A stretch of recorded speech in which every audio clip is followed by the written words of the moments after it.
بالله من الشيطان الرجيم بسم الله الرحمن الرحيم الحمد لله رب العالمين والصلاة والسلام على نبينا محمد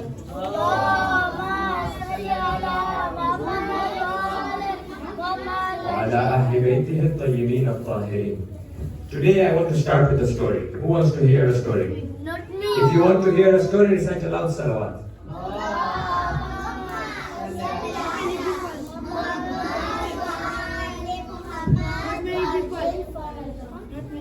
Majority wins.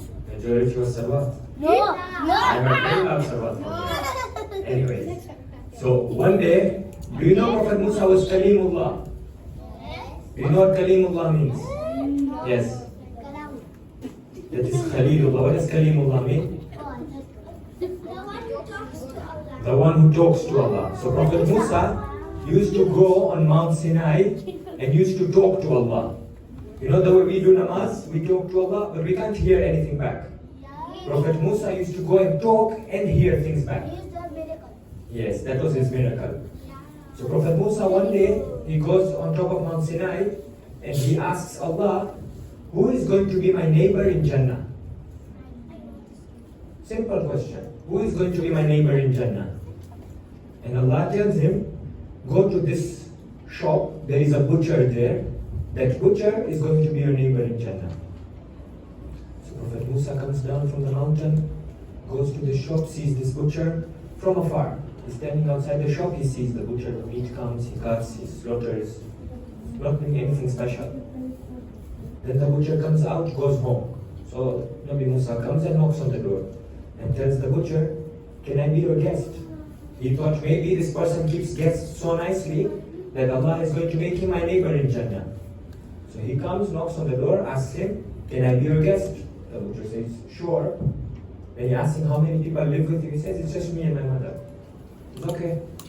They sit down, they speak a bit, time for food comes. So he prepares the food, he keeps it on the table. Then he tells Prophet Musa, just wait a minute, let me bring my mother. She's a bit old, let me bring her down. So he goes up, he carries his mother, brings her down, and they eat there. Once they're done eating, he tells Nabi Musa, we'll continue our conversation. Let me just take my mother back up. So he carries the mother, goes back up, places. And the mother whispers something in his ear. Nabi Musa doesn't understand what's going on. Like what is so special about this young man, this butcher, that he's going to be the neighbor of an Ulul Azm prophet. He stays one more day, same thing, nothing. He's not praying namaz shab. He's not fasting all day. He's not doing any extra actions. It's just this that I've seen from him over the last 2 days. Then he notices again the mother whispering something, and the man gets a small smile on his face. So he asks the young man, "Oh butcher, what is it that your mother is whispering in your ear that you're smiling?" So he's like, "You leave it. She's not saying anything. She's making me happy, so I'm smiling." Like, but what is it that she's telling you? So she keeps saying, "Oh Allah, make him the neighbor of your prophet in Jannah." So this dua, this small dua, has this much benefit. So Nabi Musa says, your mother has been doing dua for you like this. Allah has accepted her dua. But do you know why the mother's dua is accepted? Why that mother's dua was accepted? Yes? Was down there, which is Jannah. Yes, but down my mother's feet is Jannah. Do I get to become a neighbor of a prophet?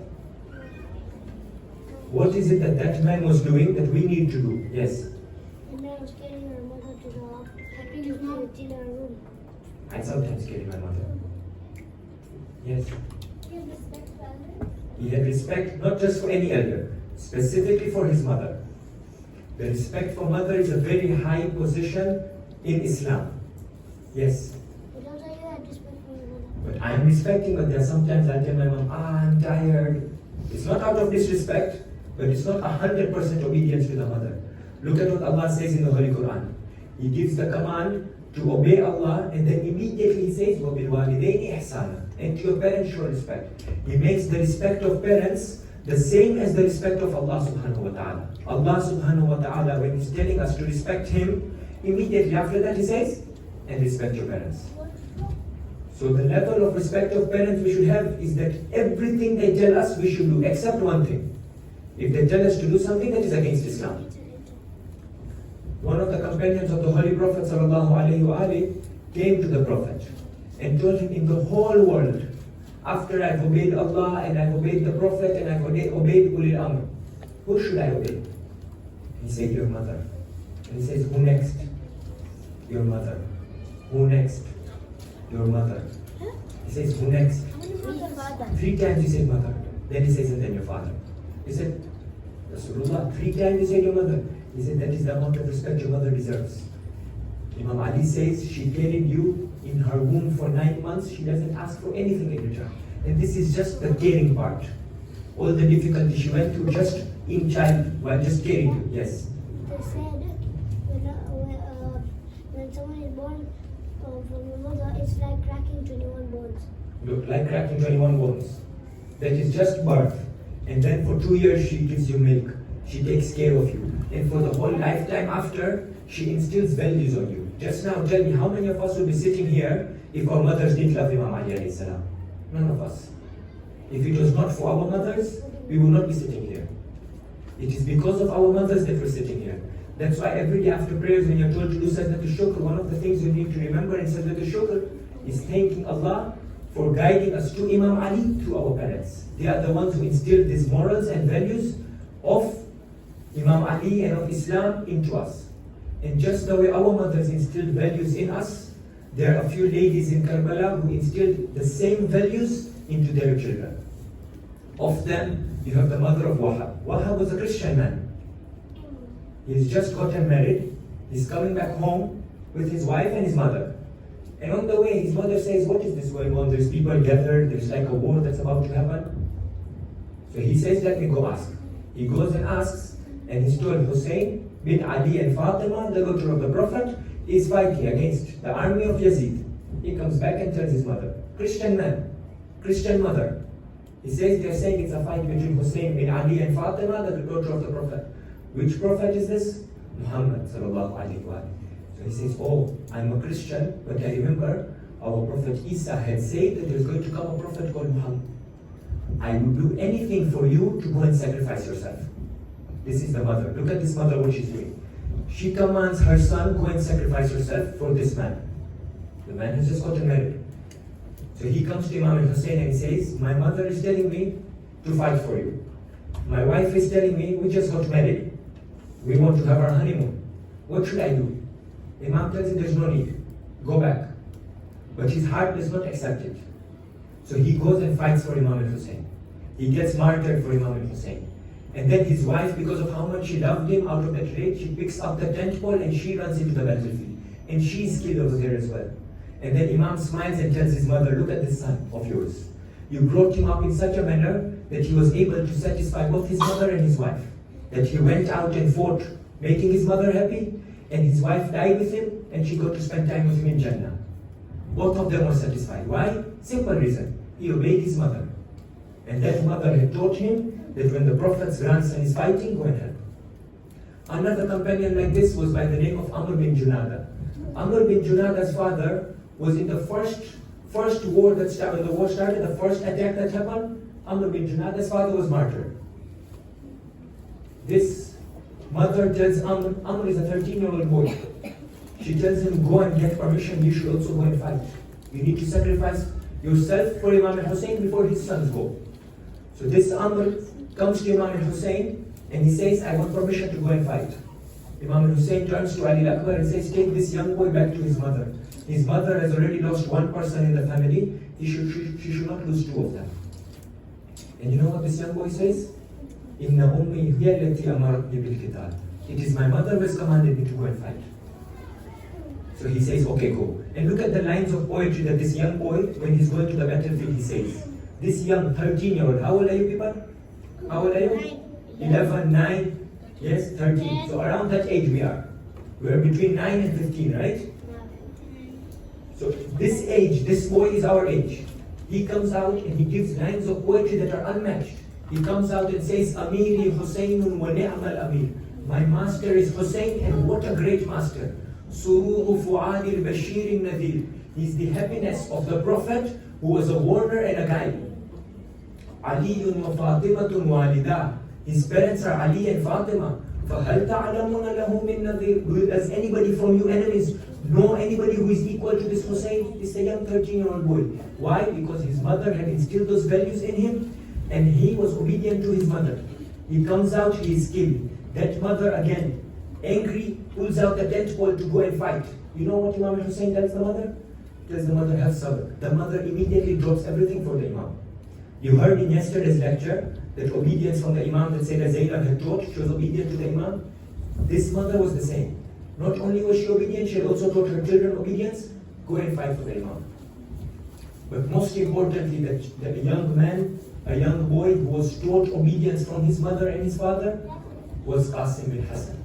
Qasim bin Hassan's mother has multiple names in our history, but the name we commonly use for her is Farwa.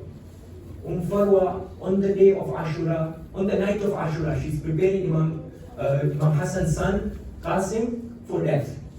Then Imam Hussein gathers everyone and he asks them. He tells them one by one that all of you are going to be martyred and tomorrow is going to be a difficult day. And he's giving them the news of what's going to happen.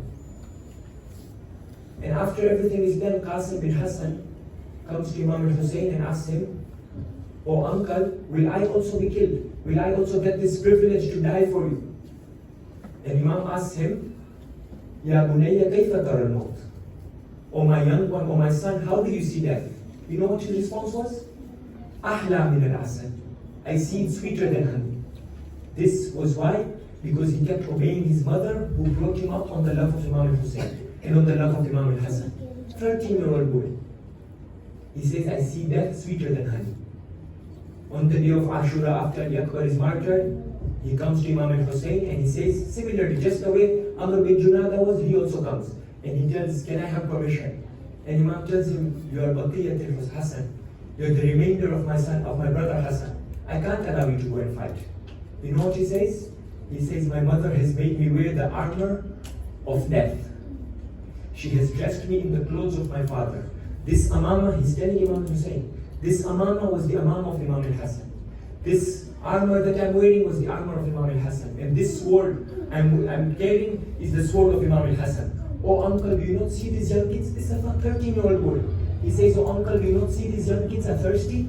Please allow me to go and fight for you. Imam al-Hussein starts crying. But the mother had taught him so well that he got permission and he went out to war. And he comes out for war and he says, إِن تَنْكُرُونِي فَأَنَا نَجْلُ الْحَسَنِ. If you do not know who I am, I'm the son of Hassan. سِبْتِ النَّبِيِّ الْمُصْطَفَى وَالْمُؤْتَمَنِ. I'm the grandson of the Prophet, chosen by Allah, and he was guided by Allah. Then he points towards Imam al-Hussein and says, هَذَا حُسَيْنٌ كَالْأَسِيرِ الْمُؤْتَمَنِ. This is Imam al-Hussein. He's like a prisoner in between you people. But this is a young 13-year-old boy again. Why? Because of how his mother brought him up. He goes into the war, he starts fighting, and then at one point his sandal breaks. And he bends down to just fix his sandal, and a mal'oon comes from behind and hits him. Qasim falls onto the ground. The first thing he cries out is, Ya Amma, adrikni. Imam al-Hussein comes running towards Qasim. Look at what Imam al-Mahdi ta'ala says. He says, فَجَلَّ عَلَيْهِ أَمُّهُ كَالصَّقَرِ. He ran, Imam al-Hussein ran unto him like an eagle, like a ferocious eagle. What was the state of Qasim over there? If you see, you'll see there's sand over here with arrows. Qasim was surrounded by enemies. His legs were hitting the ground and dust was coming out. It was like a fish on ground. It was bouncing up and down. Imam al-Hussein sits next to him and he says, Azza wallah ala ammik. This is the most difficult situation for your uncle. What is the most difficult situation? That somebody is obedient to his parents like this and to the Imam is sitting and the Imam cannot do anything. This was the state of Imam al-Hussein and Qasim. And this love of Qasim is what should guide us to respect our parents, just the way Qasim and Amr bin Junada had respected their parents. In front of you over here, you'll see there is the Taweez of Imam al-Hassan. You will find the paper that says, I find death sweeter than honey, and you'll find a pot of honey as well, to show that this is what Qasim found death sweeter than. You will find the sand over here on which Qasim's legs were hitting multiple times. But most importantly, you'll find the lash of Qasim. Qasim was one of the few lashes that Imam Hussein could not carry properly. The Maqtal says that when he tried to carry the lash, his chest, Qasim was a 13-year-old boy, Imam is a 57-year-old man. When he would carry it like this, the legs would be dragging. So you can imagine the state his body must have been in. that his legs were dragging when an adult man is carrying him. So Imam used a chadar to carry his body. So you will see all of that in front here. But most importantly, when you come to pay your respects to the body here, remember, he got his status because of obedience to Allah, to the Prophet, to the Imam, and to his mother. So ask him to make you love and respect your parents just the way he loved and respected his parents. Can I have a loud salawat?